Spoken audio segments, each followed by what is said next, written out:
오늘 우리 주님께서 우리에게 주신 말씀은 시편 55편의 말씀입니다.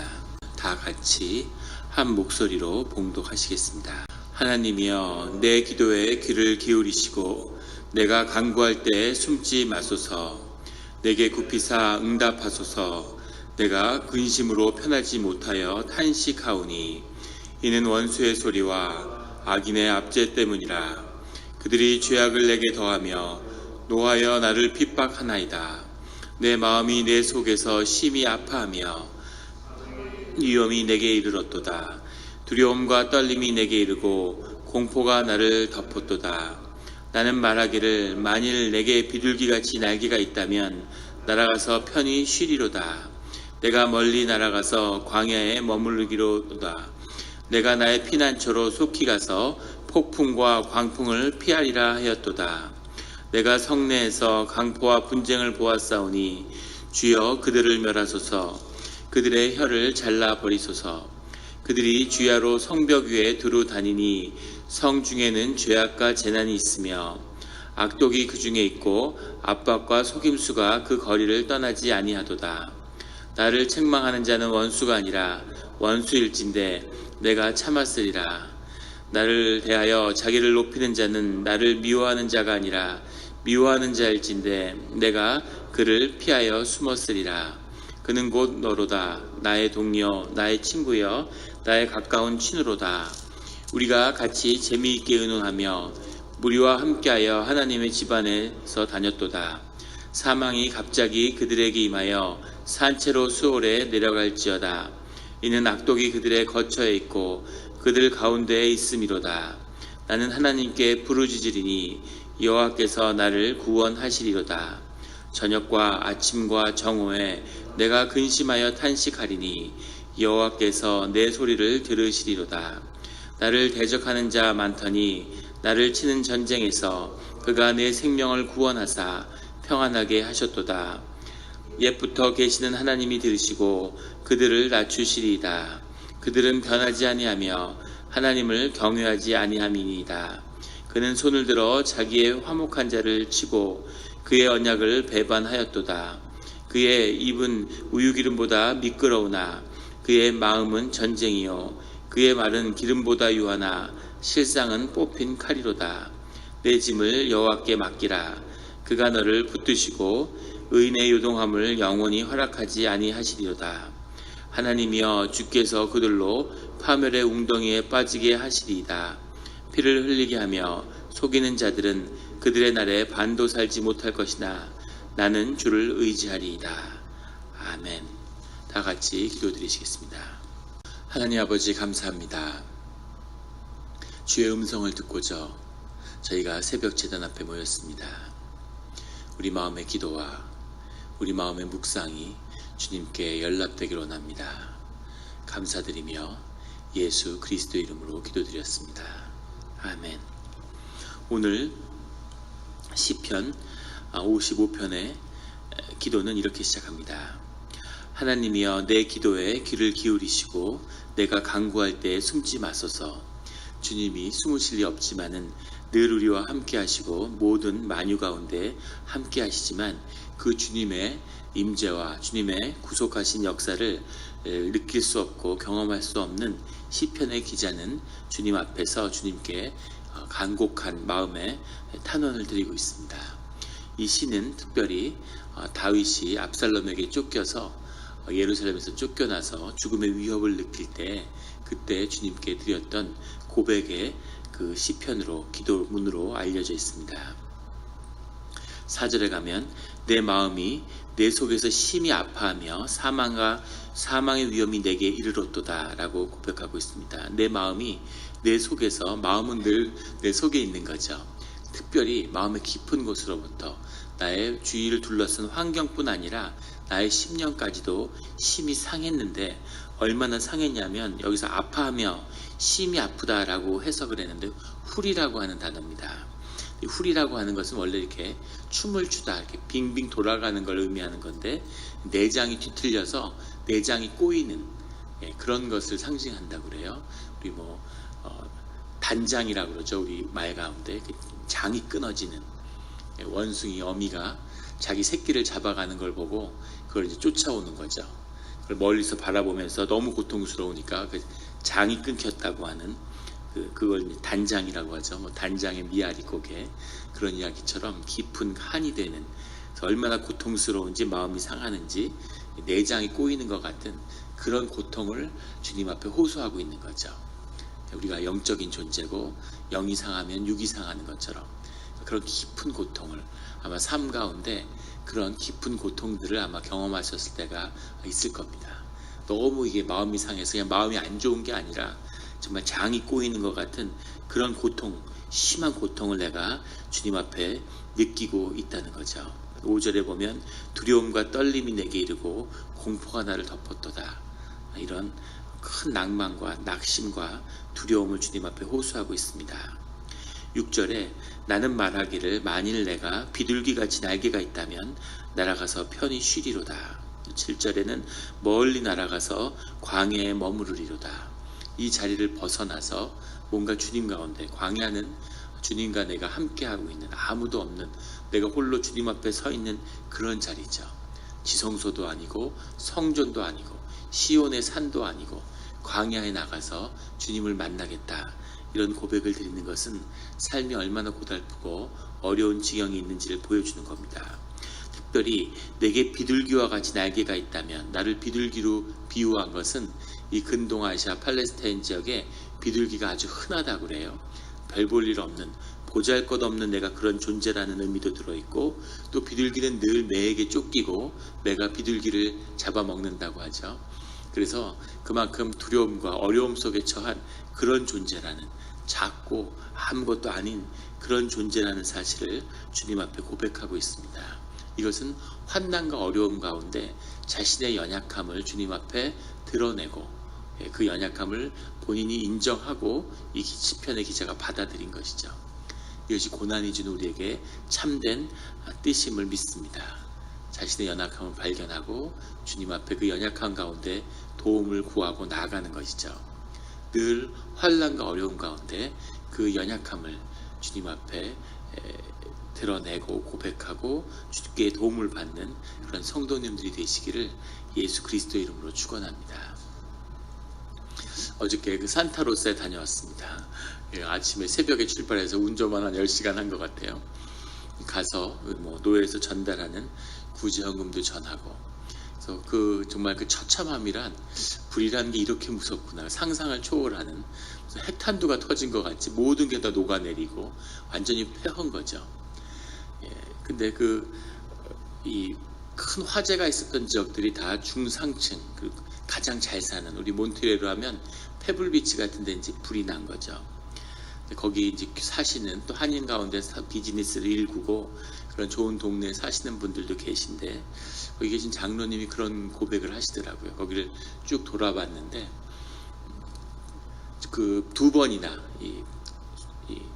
전부 다 피신 명령이 내려서 집을 떠나는데, 밤중에 막 새벽에 문을 두들기고 경찰들이, 소방대원들이 피신하라고 그 집을 떠나는데 집에서 챙겨가야 될 게 아무것도 없더라는 거죠. 그래서 마지막 날 죽음을 맞이하는, 또 천국에 갈 때 모습이 이런 게 아닐까, 이런 생각이 들었다고 하시더라고요. 몇몇 서류 가방 하나를 들고 나왔는데 아무것도. 근데 그 부인 되시는 권사님은 어저께 산 신발을 들고, 새 신발인데 한 번도 안 신어, 너무 아까운 거죠. 신발을 들고 나오더라고. 근데 뭐 챙기려고 그러면 다 이제 챙길 수 있는. 근데 폐허가는 그런 마을을 보면서 이제 비통하고 눈물을 흘리고 너무 고통스러운 거죠.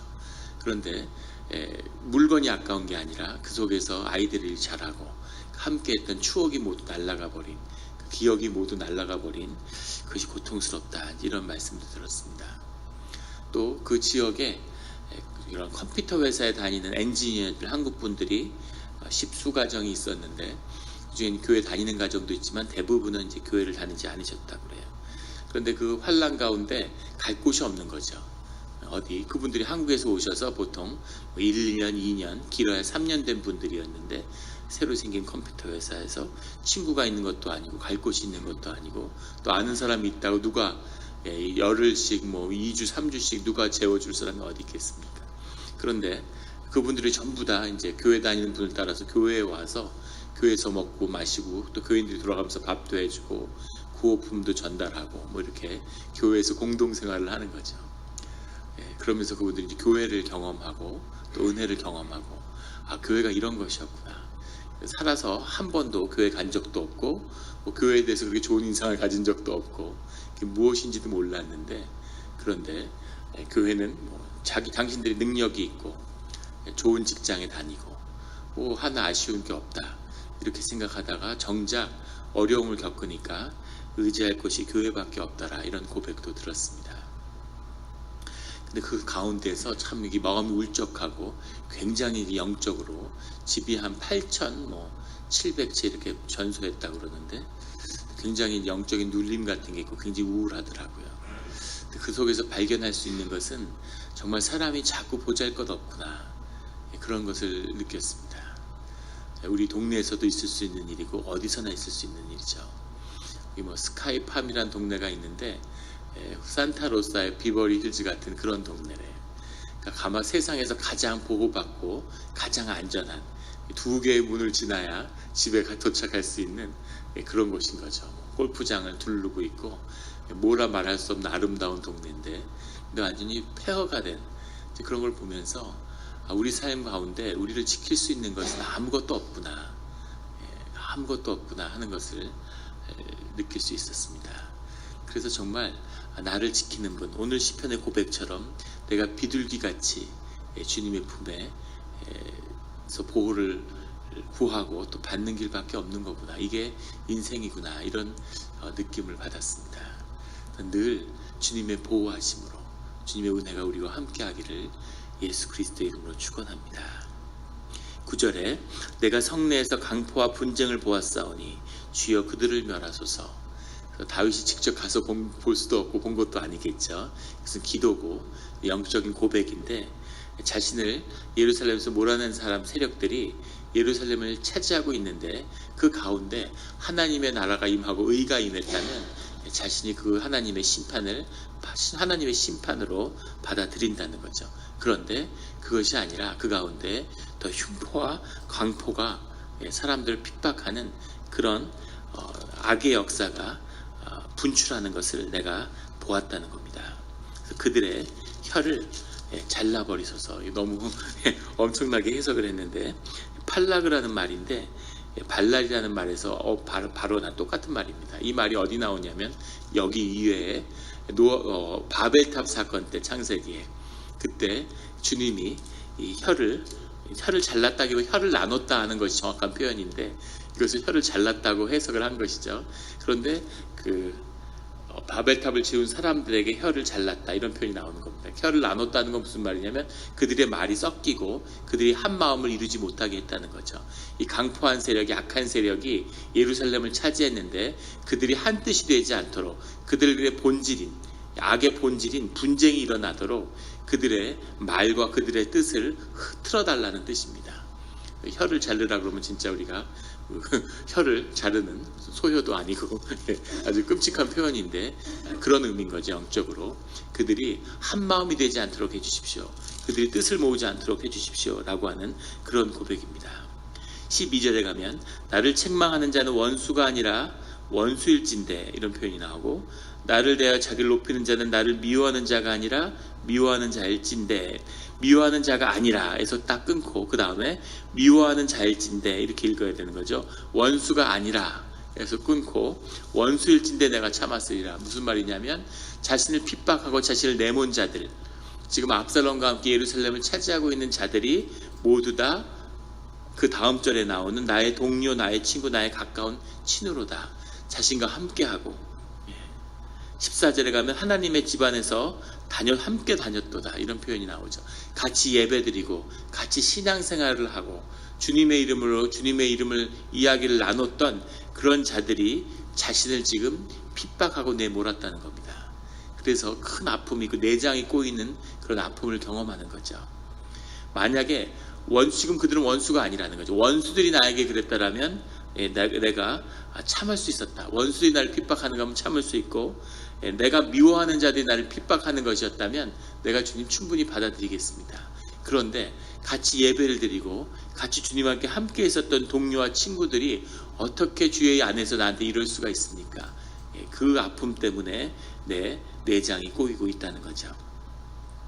그런 깊은 아픔을 주님 앞에 고백하는데, 이 아픔, 이런 생생한 이 아픔을 고백할 수 있는 분이 주님밖에 없다는 겁니다. 그리고 우리의 삶 가운데 마치 그 산타레스에 있는 화재처럼 어떤 일도 우리 삶 가운데 일어날 수 있다는 거죠. 그래서 우리는 늘 주님께 은혜와 자비하심을 구하고 주님께 기도할 수밖에 없는 겁니다. 그런 주님의 보호하신 가운데서 보호하심을 구하고 자비 가운데서 자비함을 구할 수밖에 없는 것, 그것이죠. 15절에 사망이 갑자기 그들에게 임하여 산채로 수월에 내려갈지어다. 마치 고라 일당이, 우리 민수기 16장에 보면 모세에게 대적하다가 산채로 모두 수월로 땅속으로 꺼져버리죠. 그래서 굉장히 무서운 그런 재앙으로 나타나고 있는데, 그것은 영적인 징계를 의미하는 거죠. 죽음이 끝이 아니라 썩어서 버려지는 게 아니라 지옥에 가서 지옥에서 한 번 더 심판을 받는다는 거죠. 그래서 하나님의 무서운 징계인데, 여기서 다윗의 고백은 내가 당한 억울함이 아닙니다. 내가 주님 앞에 서 있기 때문에 주님께 대적한, 주님을 영적으로 거스르는 그 죄에 대해서 주님이 징계해 주십시오 라고 하는 고백이 담겨 있는 거죠. 그 당당함을 주님 앞에 드리는 겁니다. 인생이 소년원에 있거나 인생이 파괴되거나 마약 중독이 돼서 미국에서 작년 한 해 동안 미국이 지난 20년간 수많은 세계 분쟁 지역에 개입하고 큰 전쟁을 2개나 했죠. 그런 가운데서 미국이 사망한 사람이 군인을 포함해서 한 5천 명 된다고 합니다. 근데 지난 한 해 동안 미국 안에서 총에 맞아 죽은 사람이 3만 8천 명 정도 된대요. 그리고 작년 한 해 동안 마약의 과다 복용으로 쇼크로 죽은 사람이 6만 명이 넘는답니다. 그게 미국의 이제 현실인 거죠. 그런데 그런 고통 가운데 있는 마약 중독자들, 알코올 중독자들, 재소자들에게 당신의 삶을 그렇게 만든 사람이 누구였느냐, 왜 당신의 삶이 이렇게 파괴됐느냐 이렇게 물어보면 그 중에 95%는 자신을 그렇게 만든 사람은 자신의 부모였다고 대답한다는 거죠. 우리를 가장 사랑하고 자신의 삶을 위해서 모든 걸 희생했던 부모가 자신의 삶을 망쳤다는 겁니다. 그것이 의미하는 것은 뭐냐면, 세상에 어떤 부모가 자식을 망치고 싶어 하겠습니까? 모르고 망치는 거죠. 잘해주려고, 어떻게 해보려고, 할 수 있는 최선을 다해보려고 했는데 그게 자식의 삶을 파괴한 거죠. 근데 사실은 더 깊이 들여다보면 우리 세상에서 짓는 모든 죄가 다 그런 영적인 무지에서 비롯되는 것이라는 것을 우리가 알 수 있습니다. 주님을 알았더라면, 주님을 모르기 때문에 짓는 죄지, 주님을 알고 주님께 대적하는 자가 얼마나 되겠습니까? 그래서 세상의 죄의 가장 본질은 뭐냐면 성령을 거스르는 죄밖에 없다는 겁니다. 그것이 죄의 본질이에요. 그래서 우리가 용서받기 위해서 주님께 용서받아야 하고, 주님의 제사함이 없이는 죄에서 풀려날 수 없는 것이죠. 가장 깊은 곳에는 사실은 성령을 거스리는, 하나님의 뜻을 거스르는 것이 그 안에 들어있는 겁니다. 그것이 없이 인간이 어디까지 악해질 수 있고 무슨 악을 행할 수 있겠습니까? 그게 아닌 모든 죄는 사실은 다 무지 때문에 비롯되는 거죠. 그런데 가장 깊은 곳에는, 우리의 죄성 가운데는 하나님을 거스르고자 하는 그게 있다는 거죠. 다윗은 나에게 나쁘게 했기 때문에 주님 좀 복수해 주십시오, 기분이 나쁩니다, 이런 마음으로 주님 앞에 나왔죠. 그런데 주님 앞에서 이렇게 당당하게 그들을 산채로 수월에 내려가게 해달라고 할 수 있는, 이 고백을 할 수 있는 근거는 아집이나 다윗이 못됐거나 그런 의미가 아니라, 주님 앞에, 또 이것이 시편으로 기록돼서 우리에게 남겨진 이유는 주님 앞에 주님의 성령을 거스르는 그 죄를 주님이 징계해 달라고 하는 그 고백을 우리가 주 앞에서 당당히 드려야 한다는 거죠. 그것이 주님 앞에 서 있고 주님의 자녀로 살아가는 자들이 주님께 마땅히 드려야 할 기도라는 것을 보여주고 있는 것입니다. 모든 갈등과 어려움과 시련 가운데 있는 본질이 무엇인가 하는 걸 보여주는 거죠. 그 축복을 놓치지 않는, 그 기도가 끊어지지 않는 성도님들이 되시기를 예수 그리스도의 이름으로 축원합니다. 17절에 저녁과 아침과 정오에 내가 근심하여 탄식하리니, 그러니까 하루에 3번 이렇게 기도 드리는 것이 유대인들의 기도의 습관이죠. 오늘날 수도원에 가서도 아침, 점심, 저녁을 정해서 매일 기도를 드립니다. 그래서 이것은 하루 온종일 주님께 내가 이런 탄원의 기도를 드렸다는 그 고백인 거죠. 20절에 그는 손을 들어 자기와 화목한 자를 치고 그의 언약을 배반하였도다. 이 12절부터 20절까지 고백은 특별히 다윗이 아이도벨을 생각하고 이 압살롬을 도와서 하나님의 말씀처럼 아이도벨의 말을 따르는 다윗의 고문이었던 아이도벨을 지칭하는 것이다. 이스라엘의 역사 가운데 가장 지혜로운 자였다고 하죠.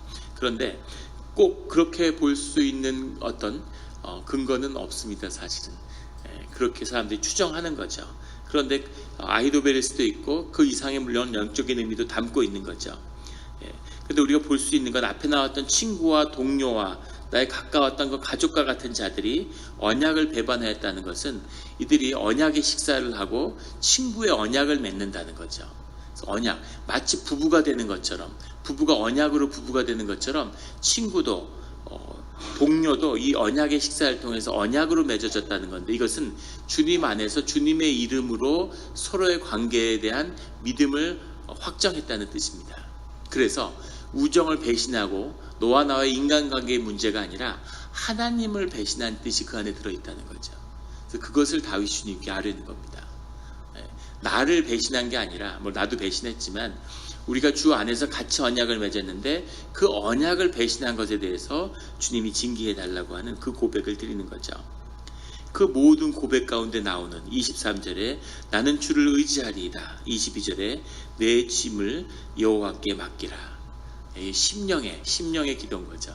주님께 나의 어려움을 막 탄원하다가 그 마음속에서 주님이 주신 그 영이 회복되니까 심령의 기도가 올라오는데 내 짐을 여호와께 맡기라고 하는 다윗의 기도지만, 시편 기자의 고백이지만 자신을 향해서, 세상을 향해서 또 주님이 주시는 그 마음으로 선포가 나오는데, 그것은 무엇이냐면 내 짐을 여호와께 맡기라는 거죠.